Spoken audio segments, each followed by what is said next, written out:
And then you've got reset options here too. So you could reset network settings. So if you've got issues with the car, you could reset that way. You could do a full reset for the car, and that's going to wipe the screen out. So if you're running into any sort of issues, you can do a full factory reset this way if you'd like. What you actually want to do instead is a soft reboot. So in order to do the soft reboot, you're going to push and hold the volume down button on the right side and push and hold the cruise control down button on the left side. So you push and hold those ones for about 10 seconds or so. Just going to keep on hanging on.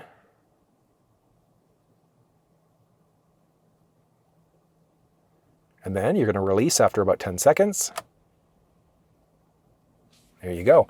You can see there the screen has now turned off and you've entered a soft reboot cycle. And what that's going to do, like I said, it's going to get rid of the majority of issues that you might be facing. So if CarPlay's not working, if you're getting weird messages or the screen is glitched out and it's just not working properly, do that soft reboot instead by pushing those down buttons along the steering wheel on the left and the right pad.